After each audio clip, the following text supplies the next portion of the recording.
Mrs. Kennedy, what changes, if any, have you made in the White House since you moved in? I really haven't made many, Mr. Van Ocker, because one can't. It doesn't belong to anyone but to everyone in this country. Yes, but you live here. You certainly have a part of the White House. Doesn't the First Family have a right to make some changes in the White House? Well, yes, one can make one's private bedrooms as one wishes. Everything else is under the approval of the Fine Arts Committee, which I think is marvelous. And we do gradual things here and there. More to come, but not very much so far. What do you think has to be done to the White House? The thing I care about most is to make it more of a museum with more pieces of beautiful furniture that belong to old presidents. There's very little antique furniture here now, and most of what is dates from 1902. Why isn't there more antique furniture? I would have thought that they've been collecting this since the beginning of this republic. The thing is, Thomas Jefferson did the most wonderful thing of putting in beautiful furniture. And the sad thing was the War of 1812, when everything was burned. Then they had to start piecemeal since then. And every president who came could sell what he didn't like, what was there. And they used to have auctions in Lafayette Square. And then every president could change the decor if he wanted.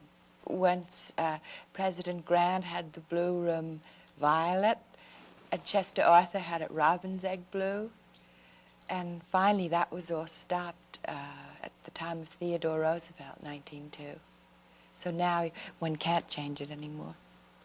Well, if I may say so without disrespect, every time I've been in the White House, it's always seemed to be a rather cold and austere place. Have you found it so?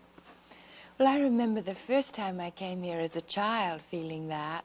I was 11 years old, and my mother brought me here on Easter vacation. And I felt very much what you say. So I do try to make it warmer now when I think of all the school children who come through here. I think there should be flowers when there can be, and fires going, and the pictures, and to make it look rather like a home and not so frightening. But now, the school children who come through the White House, what do you think they take away with them beyond the fact that they can say back home, I was there? Do they know what they've seen? No, and I think they should. The first thing I'd like to do is have a catalog made for the White House with a description and a history and of every piece and every room and who gave it, so that they can learn history. And to get a catalog, one must get a curator. We're working on that now. And he will be the historian of the White House. No one will give us beautiful pieces of furniture unless they know they're going to be cared for and treated as a museum. Do you have to ask for an appropriation to get a curator? No, we don't. I was thinking if you did, you could probably do better at Congress than your husband. No, the Smithsonian. We're so lucky in Washington to have all these wonderful museums who want to help. All you have to do is ask them, and they're going to make one available to us. You've appointed a commission, haven't you, Mrs. Kennedy, to try and find furniture from the White House. Are they doing very much in this direction? Is it an easy task? No, it's very hard, and we mustn't make a misstep. We haven't really started yet. We want so much to do it right. I'm so happy that the chairman of my commission is Mr. DuPont. For anyone who's seen Winter Tour will know that we're serious and what we hope to do. We don't really want to restrict it to any special period, because this house can't be a rigid museum. It's part of everyone who's lived in it is a part of it. So we just want to get the best things from all those times. What kind of a house is the White House? What period does it fall into? It's really an 18th century house. It was designed in 1792 by James Hoban, who was an Irishman, and he modeled it quite a lot on Leinster House in Dublin. So it is an 18th century house, but it has many things of later periods in it. You mentioned before Theodore Roosevelt bringing an architect. Who was it? Stamford White. That was really the last First Family that had small children of its own in the White House. Do you find the White House is a very good place to raise children? How has your life changed since you've come here? It is rather hard with children. There's so little privacy. I don't mind for myself, but I think it's very hard with them. For instance, I wanted to take my daughter to the circus last week, and I decided I just shouldn't because I would ruin it for her. I worked so hard to make her little ballet school a private thing that we could do together. And there were all the photographers waiting when we got there. So it's a little hard. Well, do you really hope, Mrs. Kennedy, that you can achieve this aim, to keep a private life for your children? Is this really possible now that you're in the White House? Well, I hoped it was. You rather discouraged me, Mr. Van Oka, but I hope it is, and I'm going to try very hard to do that. Because otherwise, how can I bring up normal children if they can't be treated that way?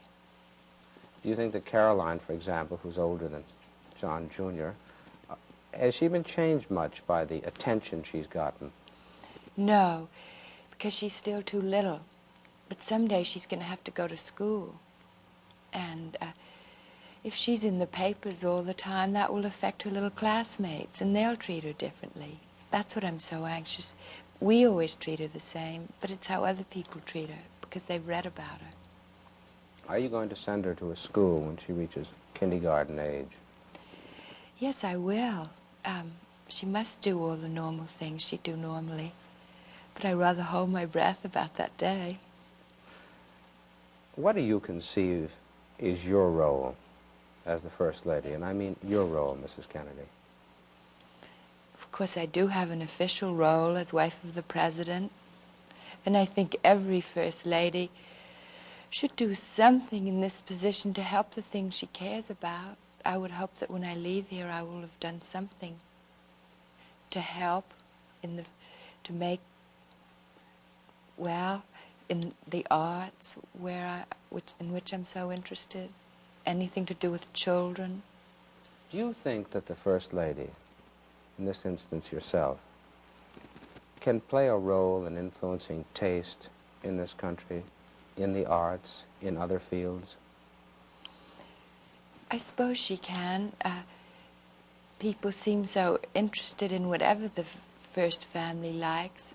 That's where I think one can lead. One doesn't know whether one leads in the right direction or not, but one hopes one does. Well, can you enjoy these things? I wonder if you enjoyed the ballet when you went to it in New York City recently. Yes, once the lights went down, I enjoyed it enormously. But not before. It was rather exciting.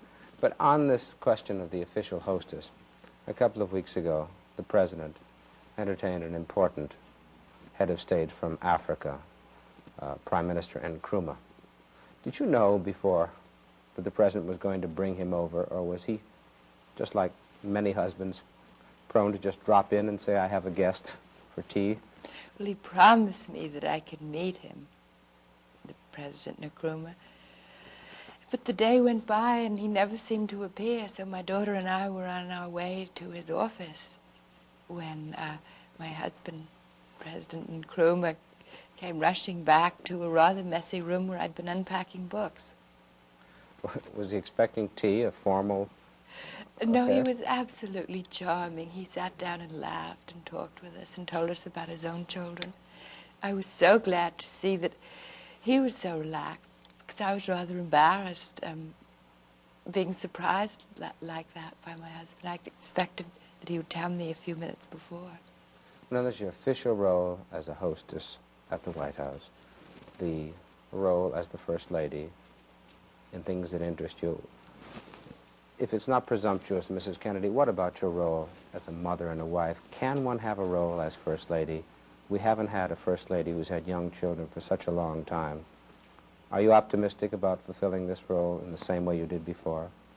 Yes, I think it doesn't matter what else you do if you don't do that part well, if you fail your husband and your children. That really is the role which means the most to me, though obviously I have a deep sense of obligation for the others, but that's the one that comes first. And has it been more difficult, though, honestly, to fulfill this role? Since we've been in the White House? Yes, ma'am. No, my husband loves a challenge, and I do too. He set me a good example. So let's hope it works out.